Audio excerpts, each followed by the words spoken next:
like you can just consistently like kind of snowball. And I think that's just like, I think it's so important as a player to recognize what your own strengths are and finding something that lets you play into that. And I mean, on Geo's end of things, we have something where it's like, Geo is not using an archetype. Geo is just using Pokemon at this point. He says, "Hey, these 6 look good together on a team." And I think the mindset might be, does it support Dragonite?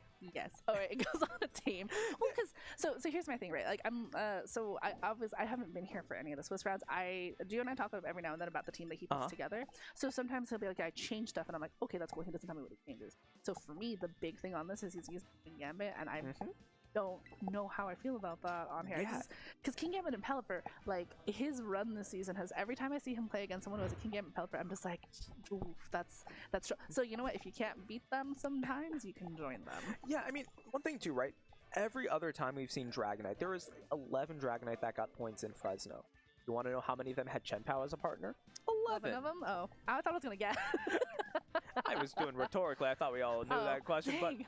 But it's the thing. It's like deciding to run that Choice Band Dragonite without the Chen Pao. It feels like you're whiffing a bit, but you're running it with the Pelipper. Yeah. So it's like, it feels like Pelipper and Dragonite both lost their friend. It's just like Azumarill and Chen Pao somewhere in the corner getting drinks or something, and they ditch them. Yeah. So you guys have on stream right now, you're actually seeing from Allan's side of the view, you've got Golden Go, Iron Bundle, Mousehold, Annihilate, Tinglu, and Roaring Moon, choosing to maybe lock in and leaving behind the Tinglu and Roaring Moon. Whereas Gio's got that Dragonite, Golden Go, Amoonguss, Great Tusk, King Gambit, and Pelipper. Again, feeling like the oddballs on this team, really. Yeah, exactly. And it's like, what we have here is, while Geo also has that Goldengo, right? It's such a different Goldengo. Allan's is about setting up a nasty plot and using Terra Water to wall out any strong hits and really protecting it over time with Friend Guard and everything. Geo is Life Orb, so it's like, I have a similar set. You're opting for a lot more damage out of it. Like, Allan is going to, Allan's going to be trying to slow play it, leftovers, recover HP over time. Geo is saying, like, I put on more initial threat than you. Yeah, and I feel like part of it too is like, if you let Geo, so because if you're looking at Allan's as a slow team, right? If you let that Golden Go on Geo's side, like set up a mass plot or two, it's gonna deal a lot more damage, especially that you kind of can't recover from. And I think when you're looking at it, right, like that mouse hold on Allan's side is such a crux of that because it mitigates so much damage. Yeah, and like, what we see with Allan's team, right, we have the mouse hold like supporting the Annihilate and supporting the Goldengo. Wouldn't surprise me if Geo just tries to bring a Sledgehammer to just like break through it as hard There's as no possible. Tinkaton on that team. But you've got Goldengo and Amoonguss here for Geo as his lead versus Mousehold and Goldengo. So 2 supporting versus the 2 Goldengos. So again, like very somewhat similar. Goldengo's just the item really kind of, I think, gonna matter here for both of them. Yeah, another thing too that actually does change things a bit is that while Allan's is the Thunderbolt, Geo is running the Shadow Ball on it. So with the Shadow Ball, you're threatening to pick up a knockout on the Goldengo once you get to +2, once you get the Shadow Ball off on it, like without a Terra. And with Allan, it's not doing that much damage unless Geo decides to Terra. So that means that Allan is kind of forced to Terra in order to have an equal shot in this matchup. Yep, and then we've seen the first of these Goldengos going for that Terrasilize. It is actually going to be Allan's and Geo opting not to Terrasilize on this turn as Amoonguss goes for a Protect and any damage that it's taking this turn. Nasty plot though from the Goldengo, so Geo able to set up a +2 here. And the Mousehold actually going for a Super Fang into that protected Amoonguss spot. And I think now this Goldengo on Allan's side is going to be able to go. Also going for nasty plot, but we see here that Geo's Goldengo is faster. Yeah, it's faster than both the Goldengo and the Mousehold. So that means that a Make It Rain is going to be able to knock out both of them, which, I mean, it's like, okay, what's the Mousehold doing to the Goldengo? It means that the Amoonguss doesn't have to eat a Super Fang. It's taking a lot less damage. We see the Protect. Yeah, the Protect there is the Goldengo on Allan's side went for another nasty plot there, but Make It Rain from Geo's Goldengo after one nasty plot here is going to connect with Allan's, not the Mousehold. Does a little under half damage here. And is going to get that special attack drop as well and lose some, that's all on Life Orb as well, but Goldengo from Allan's side going for the nasty plot here. That's a +4 on that Goldengo here, as Pollen Puff though from Geo's Amoonguss is going to connect with the Goldengo on Geo's side. Wow. And this is kind of where you're seeing the difference between like the more aggressive Life Orb one and the Nasty Ball one. Obviously, like when they're at +2, Geo's Goldengo is going to have the more favorable engagement, but Allan's is going to last longer. It's healing over time with that leftovers. If it's able to get up to +4, which it's able to get up to +4, it'll eat another Make It Rain. So it's like, it's going to be taking 2 hits, but Allan is going to get the strongest hit. Yeah, that's like kind of wild out there. Amungus actually on Geo's side going to go for another protect on this turn. Did go for Pollen Puff last turn. And now Mousehold going to go with the follow me. So going to direct any single target attacks towards itself. Might be a little bit important for Geo's here, but actually just opts for another Make It Rain. Goes into that Golden Go. Is not able to pick out either knockout here on these Pokemon. And it's going to be now again at neutral attack from that. Is going to take a little bit more damage from that Life Orb here. But Golden Go with that Thunderbolt going into Geo's Golden Go is able to pick up that knockout there. It is going to plus 4. And again, this is Allan just being very comfortable with the reads he's making here. He knows that Gio doesn't want to like Make It Rain on the Amoonguss, and that it's kind of telegraphed. So he commits to the protect. If Gio goes for the Rage Powder there, that game is basically over, right? The Thunderbolt does no damage into the Amoonguss. The Goldengo's at full HP. It's just a nightmare. But now, the Goldengo's gone. It's not going to be able to get up another like Make It Rain. And now the Dragonite, the Amoonguss might be taking like more damage than they ever thought they would. Yeah, I think it's just like losing that the Golden Go like mirror here is actually kind of wild when you kind of look at it, right? Because one feels like more aggressive and it feels like it should have like the better damage output, but again, that Mousehold being able to like negate a little bit of like that damage with that Friend Guard is just really nice, and then you don't have to worry about, because it's safety goggles for Allan's Mousehold, you don't have to worry about stuff like the Spore or any sort of Rage Powder and stuff like that too. Yeah, I mean, I think part of it too is that like with Geo's Amoonguss, right, it's kind of necessary for that Goldengo to get any value against anything else, right, like in order to set it up. But in there against the Mousehold and the Goldengo, it's kind of useless, but you don't want to switch it out because you don't want whatever's in back to take the Super Thing. Yeah, and so Geo gonna opt for the Terrestrialize on this turn. Gonna be on that trusty Dragonite of his is going to be a Terra Normal. So you know, making those extreme speeds still really kind of terrifying. Just I think this is like one of his like earlier sets that he used, but Golden Go going for Protect this time around. Wow. Gonna make sure it does not take any damage whatsoever. He targeted Dragonite going for an extreme speed into the protected Golden Go spot, so is not gonna be able to pick up that knockout here. That Mousehold going for the Super Fang is able to connect on that Dragonite, ignoring that multi-scale is gonna get down to half, but Pollen Puff here from that Amoonguss is able to pick up that knockout on Mousehold, not actually aimed towards its partner Pokemon, so that Dragonite's multi-scale has been broken and is at half HP right before that Family of 4 gets knocked out, and Golden Go slowly getting back that HP that it lost from earlier attacks. Yeah, and now any hit is going to be enough for Allan to knock it out. But the question is like, the Amoonguss is there.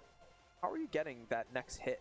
I was kind of surprised there not to see something like a Follow Me Make It Rain, right? Like, maybe just assuming that the Dragonite is going to be faster than the Mousehold, right? Because that's not something that we know about. If the Mousehold is faster, it'll be able to redirect the Extreme Speed, but if it's slower, because they're the same priority, Extreme Speed would go off into the Goldengo, use Follow Me, and then you look like a dingus. So. Yeah, I think that's also one of those, like, you just kind of, like, wait and see, right? And then it's one of those, like, game one sometimes isn't game that you can sort of bait out stuff like that. And it's definitely one of the things that you try to pay attention to. Right, and now it just feels like there's a big question of, how is Allan going to break past this Amoonguss? It's like, it felt like he had the opportunities with the Make It Rains lined up on there, but we got the read right early on and was able to remove the Goldengo, but it felt like by doing that, it just opened up a can of worms. Yeah, Golden Go switched out, losing all those nasty pop, but doesn't have to worry now about the Annihilate taking any hit on the switch in, because Dragonite did target it down with that extreme speed. Amoonguss going for the Pollen Puff into the Annihilate spot is going to got Encored, is in the raw spot there. Dragonite just kind of right now in a really awkward position, was not able to get any of the hits landed so far. Yeah, and that was such a good move from Allan, because Geo has to throw an extreme speed into Goldengo, because if the Goldengo stays in and you don't go for it, you lose the game on the spot. So it's just calling that correctly, and Geo is still in it. He still has the positioning, but just needs to get through this Annihilate now. Oof. Yeah, that's a little bit rough here. The King Gambit is switching in place for the Amoonguss, as that Iron Bundle goes for Protect. This Dragonite just cannot land a hit and will not be able to do so the rest of this game, as it does get knocked out thanks to that Drain Punch from the Annihilate. Again, that Dragonite had half damage from an earlier Super Fang. The Dragonite and the Terrestrialization will go down on this turn. Amoonguss can come back now, but honestly, Amoonguss and King Gambit is a little bit rough going. Yeah, Geo's just not going to be able to do enough damage into this Annihilate.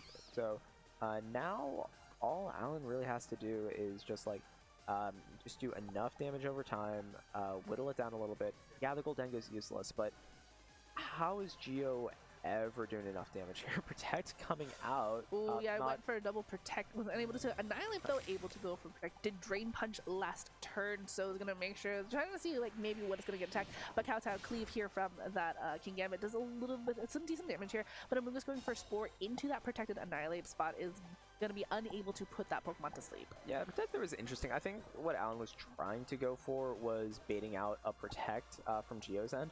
But the thing is that Geo can't afford to Protect here because a Protect just means you get Encored and you lose. And so it's just like Freeze Dry and Drain Punch, just consistent damage is very safe. And it's just really difficult for Geo to do anything about it. All right, Amoonguss saying, hey, pay attention to me here with that Rage Powder, as Iron Bundle is going to target it down with that Freeze Dry. He's going to do a considerable amount of damage, gets down to half health here, but is also going to activate that Berry from Amoonguss, who's going to eat back up some of that health, almost to full thanks to that Citrus Berry. Drain Punch here from that Annihilate, also just going to do very, very minimal damage on that Amoonguss, is going to get a little bit of health back, but Kowtow cleave here from that that's King enough. Gambit, yeah, was able to pick up the knockout here in Iron Bundle, so just kind of actually ignoring the Annihilate. Not a terrible idea, I think.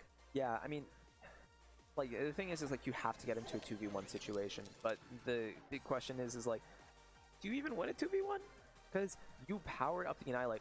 Getting the Pollen Puff randomly targeting the Annihilate was so massive, because that turns Rage Fist from a wimpy 50 base power move to 100 base power, and that Amoonguss is going to feel that difference.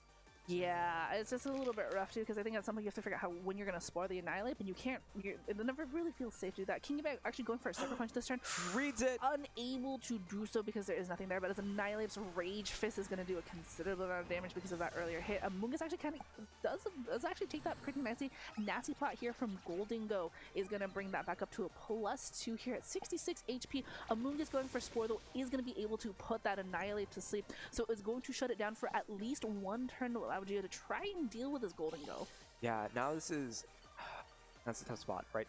Because Geo has limited turns to work with here. The Goldengo can be going for something passive, right? The Goldengo can be protecting and nasty plotting. And Geo has limited Kowtow cleaves that he can get off. And he needs to be able to get enough damage into this Annihilate slot that he can KO it before it wakes up realistically. Do you go aggressive with the Goldingo here, or do you go passive? That's the question, I think, right? I mean, the thing is, I would go passive here because I'm like, I'm in a favorable spot. I force Geo to make the reads. Allan might be doing something a bit. Like, the thing is, Allan is not afraid to like go for the read for what it is. But the thing is, like, you go for the protect, pass it off, and say like, okay, you're gonna make a read. I'm gonna force you to make the read later. All right, Amoonguss actually going for a protect on this turn is going to make sure it doesn't get hit by anything. As Annihilate stays asleep, did try to go for, I think, a Rage Fist on this turn. Is going to take that necessary sleep turn. Goldingo goes for a Make It Rain. This is at +2, does not connect with the Amoonguss. Is going to connect with that King Gambit. Does very little, like, it actually does some considerable damage. Again, it is at +2, is now at +1, thanks to that special attack drop. King Gambit, though, going for the Kowtow cleave into the Annihilate. Does a lot of damage in there. If that Annihilate stays asleep next turn, there might be a situation where it could possibly get knocked out. Yeah, no, if it's like a max turn sleep, then it's like another Kowtow cleave and another Sucker Punch will kill. But the thing is you don't want to have to like eat and Make It Rain onto the Amoonguss and then have to deal with like the Goldengo against the King Gambit. Now this is really tough. What I like about Geo's thing there is protecting Amoonguss was great. It made it so that like even if the Goldengo made it rain, you didn't feel it that much. And really, the only thing that Allan got out of that was not burning a protect. And there we are, the Rage Powder here from Amoonguss. Annihilate stays asleep on this turn, is going to take that one turn rate. And Goldingo going to connect both Make It Rain. Manages to knock out the Amoonguss here, leaving it to a possibly 1v2 with that King Gambit. A little bit under half health now. That King Gambit is gonna be in the rust. If it's able to pick up the knockout here with that Kowtow. Oh no, it is not able to pick up the knockout hit, and it's going to also activate the Annihilate's Berry is going to be able to get back some of that health. This is... Because here's the thing, right? Now it's like, you can be like, I don't get it. Geo can just throw out a Sucker Punch, right? Thing is, Allan can bulk up. Allan can bulk up, Drain Punch, and he can force Geo to have to say, which one are you actually going to Sucker Punch? Which one are you actually going to try to like win the game with? Because I can set up a Nasty Paw with Goldengo. I can go for a Protect here. It's just Geo has to be able to call this right. And the thing is that And this is what makes Allan's team so tricky, right? It feels like it's a whole web of just, am I protecting or am I setting up? That's a really tough spot for you. Like, this is, I think, one of those moments where, like, if you have, like, I think it's, like, the difference in, like, years for, because I could never figure out. But Annihilate still takes another turn of sleep here. Is going to be on that second turn now, as Nasty Plot from Golden Go is going to activate here. Geo did not go for a Sucker Punch from Kowtow, which means that Kowtow Cleave is going to go into, I think, without Annihilate. Oh, the Golden Go. Oh, doesn't knock it out. This is the knockout here. That is still so rough. This is where the leftovers is so important, right? Because if it was Life Orb, that Golden Go would be dead. But that leftovers, that extra bulk meant that Allan's Golden Go, you felt it on turn 1. You felt it on turn 10. Is there any winning from this one? You just double attack. Yeah, like you assume that Make It Rain Drain Punch can KO. There might be some world where the King Gambit lives a Make It Rain is the one thing you potentially hope for. And it's like, if you're Allan, it's like, might not want to necessarily risk that, right? Like, you might want to, because that's a double protect here. Annihilate finally waking up on this turn. Annihilate going for a protect as it wakes up. And I think that was a double protect, from that Golden Go. So actually, like, not a terrible idea here from Allan. Yeah, I mean, the reason you're doing that, right, is it doesn't further anything in the game, but what it does do is it lets you see what move Geo went for. You're not realistically trying to stop EP, but you add to a layer of mind games when you force the person to, like, already commit to an option. Because then it's the thing of, like, you already decided Cavalier was the best move. Does having to rethink it, like, change his mind? Does he feel like he's being too predictable if he goes for the same move over and over again? And at the end of the day, can't Allan just make it rain Drain Punch, or is that not enough? And it's just like, having to deal with all of that pressure is overwhelming, and it's kind of like you just kind of want to flip a coin. Yeah, because, like, what, Annihilate's been hit 3 times now, I think, right? So your Rage Fist is doing, like, way more, and then Golden that goes, Drain like, Punch just +2. dead. Sucker Punch comes out, it's gonna knock it out! Ooh, is able to, you're still at, what, +1 with that Golden Go, so single target Make a Rain or Thunderbolt here. I think either way is going to be enough to knock out the King Gambit. No! Oh my god. Oh my god. Oh my gosh. Okay, I just, like, totally grabbed Gambit's shoulder because I was not expecting that King Gambit to live. Oh my god. I don't think either of us expected that to live. So now what this is this is a mind game situation of Sucker Punch and Kowtow. Normally, you can just Sucker Punch a million times over again until you stall at PP. The issue is, with that leftovers, eventually, Allan is going to be in range to live a Sucker Punch. So, Allan's win con is, he is either going to get an attack off beforehand, calling Geo to go for the Kowtow, or he is going to just stall it out with protecting Nasty Plot, going in forever. He gets it right. He gets it right immediately. That was rough. Yeah, that one I feel like is a rough 50-50 for Geo, right? That was insane. That end game was wild. Geo, my heart rate is like I can't even imagine the two of them. No, because Geo needed to pick a spot there to go for that Kowtow, right? He can't just like click Sucker Punch forever into it. Allan just making the read that Geo's going to want to do that immediately, that Geo's not going to be able to Sucker Punch, protect, and he's just going to kind of try to get it over with. And it's just like, that's so insane, because like when you really think about it, right, like that last sort of end game is like that's like the peak of mind games. It's like, at what point do you click a Sucker Punch? Because like you said, if it was me, I would just be clicking Sucker Punch all day, because I'm like, at one point you have to attack. But Allan has options for 2 different like modes to like ignore Sucker Punch. He can bulk up, and if you get the 2 bulk ups up. Oh no, I meant for the Golden Go, right? Yeah, like you can spot and protect, you can stall it out, and like just have infinite options. And the thing is, this is why Allan is playing this team. Feels comfortable in these mind games, and this team forces mind games like nothing else. Now, the question is for Geo, like, you go for adjustments, or you just say, I'm gonna get those mind games right, because just getting a couple more turns right, that game is won. Yeah, that was like kind of like wild. Like, honestly, like even the King Gambit surviving was just like, oh my gosh, like I can't believe that would like even happen. It adds like another wrinkle, because at a certain point Allan's like, I could just like go for it, because like maybe he reads it and maybe it just doesn't help. Ooh, crazy switch actually here from Allan, just an entirely different lead. Geo opting to go for that Amoonguss Golden Go again, but Allan said, hey, I left these 2 behind, it's time to bring them out to play. That Roaring Moon's Photosynthesis is going to activate and up that speed as Tinglu comes in and joins the fun as well. So the 2 Pokemon that Allan had left behind before are coming out to play now. Yeah, and this is a different Roaring Moon than we've normally seen. This Roaring Moon doesn't have a dark move like Jaw Walk or Throat Chop. Instead, it's a budget talent play. It has its flying move, it has Breaking Swipe instead of Will-O-Wisp, Taunt, and Tailwind.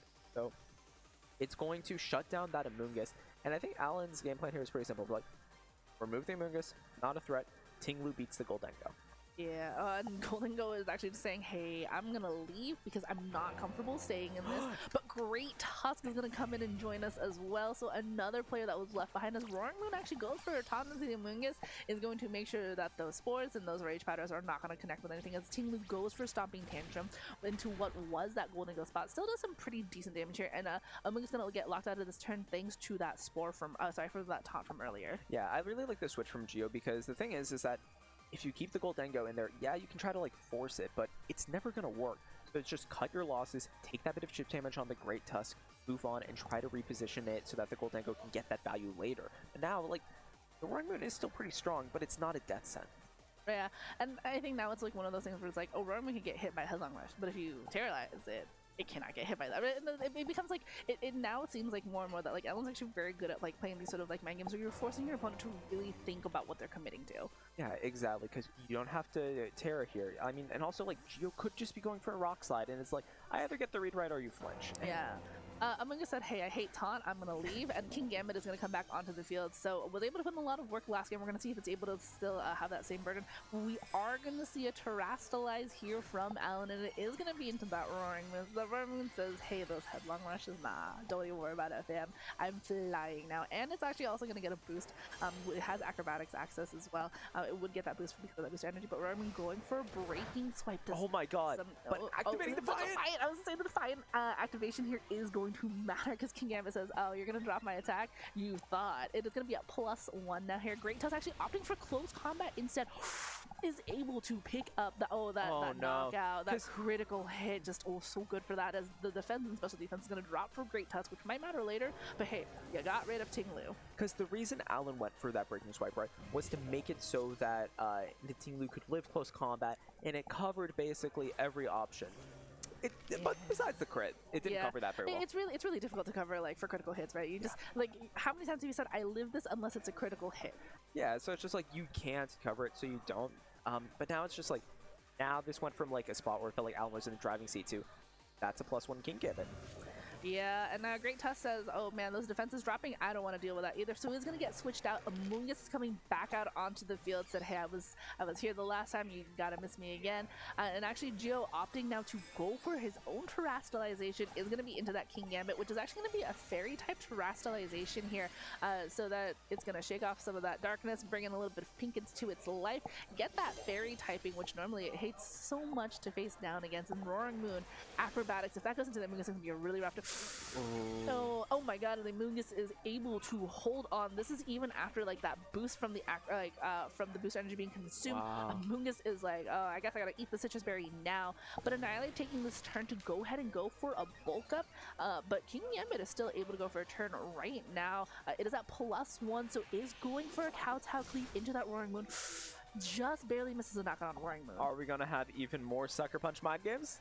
Oh gosh, and probably. And one thing that Allan did there that I really liked is understanding that like Drain Punch was putting a lot of pressure onto Geo, and like Geo knows it's an extended interaction, so probably force the Terra Fairy. Allan knows that. Just take the time to set up a bulk up, where I think a lot of players there would try to like go for a Drain Punch and just hope that like the King Gambit doesn't Terra. Allan knows it's going to Terra and just tries to like make the best of the situation. Yeah, it's just kind of rough now because like Annihilate was scary before if you hit it right, but by bulking up on its own, it's like it's even scarier at that point.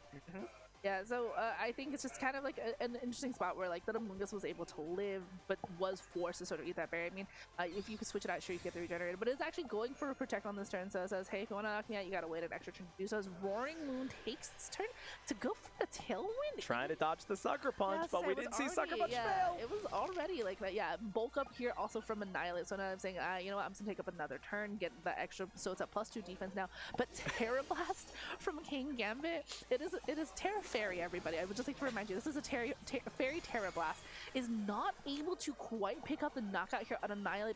Is instead going to get it down just enough to be able to activate that Citrus Berry. Brings it back up to half health.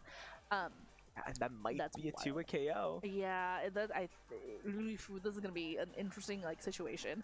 Right, because the Sucker Punch is still on the table for potentially picking up the KO onto the Roaring Moon. So it's not like Acrobatics Rage Fist is safe by any stretch of the imagination. And I mean, what is nice about that Talon, right, is it means that later on the Great Tusk isn't that much of a threat. So now Geo needs to probably slow play this a little bit, buy time for that Great Tusk to come in, or just switch the Mungus out right away. Yeah, Mungus says, I need some more HP, so it is going to switch out on this turn. Going to get back some HP because of Regenerator, as Golden Ghost still, right as rain here, is going to be at full health, as Acrobatics from that Roaring Moon lands into that King Gambit. No Sucker Punch. There's a lot of damage here. Ooh, Annihilate going for the Rage Fist. It is boosted here, plus the bulk up is going to pick up the knockout here on that King Gambit. So is unfortunately going to, so Geo is unfortunately going to lose that Terra Fairy King Gambit. And is going to be able to at least have that Golden Goal come in relatively unscathed and could possibly bring in that Amogus, which is what he's opting to do, is back in the green thanks to Regenerator. But this Roaring Wheel and Annihilate are just sort of a pain right now to deal with. The thing is like you're not stopping the Acrobatics plus the Rage Fist. And the thing is, with the Tailwind up, you have enough time for it. And that's why you're switching out into the Great Tusk, sacking it to try to get Amogus into Regenerator range to maybe, just maybe, live another Acrobatics. Yeah, so Golden Go here going for a Protect as Amogus is leaving the field as Great Tusk comes into that place and is going to not survive that Acrobatics, is going to get knocked out here from that Acrobatics. And this Annihilate is able to go for a Rage Fist, is just going to connect with a Protect. But now it's just going to be this Golden Go and this Amogus, what he started the game with and what he's going to have to end this battle with. And what we see here is just like how like impactful these Kowtow Cleave Sucker Punch mind games are, right? Think about like this Roaring Moon at no HP could have like fainted to a Sucker Punch, but instead, because Geo is like, okay, there's a mind game here, he's gonna protect, Allan just goes for it and gets so much value out of that Acrobatics. It picks up like 1.5 KOs off of it and might pick up another one right now onto this Amogus. And now Geo is hoping and praying that he can survive this hit. Yeah, Amogus is going to be forced to Rage Powder here as Roaring Moon goes for the Acrobatics. If it picks up the knockout here, then this Golden Go is good as gone. See ya! Amogus is able to be knocked out here from that Acrobatics, and Golden Go is not going to be able to survive another turn here as Rage Fist from Annihilate is going to do super effective damage into that Golden Go. Is like, what, +2 from the bulk ups and then like the activations of Rage Fist. So Golden Go going to be knocked out here and also knocking Geo out of top 8, and as Allan will be advancing to top 4. Yeah, Allan did just such a great job there with those mind games, right? Game 1, like we came down to the end game, which is just like a pure mind games, the Kowtow Cleave or the Sucker Punch, and then later on was able to literally remember, like early on, Allan got crit and was able to ride it out by just like being strong enough in the mind games to understand like, okay, Amogus is going to like do something passive here. The Sucker Punch isn't going to come out. Seeing through the things that Geo was trying to threaten and just like really being able to just call him out consistently. And it was just very impressive from Allan. Yeah, honestly, like what you had pointed out earlier was that Allan's team is very heavy on mind games, and he does a very good job of like forcing his opponent to have to like make those reads. And like I think it was really nice being able to see it from his side, because there's a lot of like good thought process to see where like you're looking at his team and like wondering like, okay, now your opponent, you know that this is what they're doing and this is what they're going to be forced to do, so how do we punish that? And I think that was just sort of like a very good example of how well that can work. Yeah, and that's the thing, right? Like Allan knows his strength as a player and he is playing to it. And I mean that was just like wonderful to see. It's just like you can be like that aggressive with it, and you can like go for those mind games, and it's just like get rewarded for it. It's so different from a lot of these like slower playing like type of teams, and it's just like it's exciting that players like Allan like do have an archetype that they can feel like, I mean, it's like it is read heavy, but like it feels like honest reads, right? Yeah, but it's like, but if your opponent can outread you, right, then they get rewarded for it. But if not, then they get punched. And I think that is like just really good Pokemon to watch sometimes, where it's just like, like this is a good sort of like thing that you're doing. Yeah, exactly. Like it doesn't feel cheap. Nothing about what Allan did there felt cheap at all. It was that he understood what Geo wanted, what Geo was scared of. He understood what he was threatening and just took advantage of it, from like going through bulk up instead of the Drain Punch, and then like forcing Geo to Terra Fairy. That Terra Fairy hurt more than it helped, right? Yeah, and it's interesting because it's like one of those like the two extremes of coin, right? Like Allan's team is very much like, if you read this properly, then you're rewarded for it, but if you don't read this properly, you're punished for it. And then so I think it's really fun to watch. Like obviously I'm sure it's like stressful as all heck to play against, but watching that is just like, oh, like this is like a very nice example of like what happens when you play like a Pokemon game that has that is punish heavy but reward heavy at the same time. Yeah, and I mean I just want to give a shout out to Geo for how he played that. Like obviously he did lose, but what he did do was he was trying to play aggressively and consistently into it. He wasn't like trying to play scared and trying to opt out of these mind games. Instead, understanding that they're going to happen, and he was trying to get them right. The reason he lost is because like Allan just got the better of him in those mind games, but avoiding them wasn't going to give him a shot at winning it. And that game one was so That close. game was so like insane. But yeah, so Allan will have to play his top 4 match almost immediately, actually, because I think those were the last ones we were waiting on. So we will show you the other half of whoever had won their top 8 matches. So give us a second to set up. Don't go anywhere. Maybe grab a glass of water, something to drink, something to snack on, a pet to pet, because this one's all ready to like just take a nap apparently. But we will see you guys in very soon. So don't go too far, okay?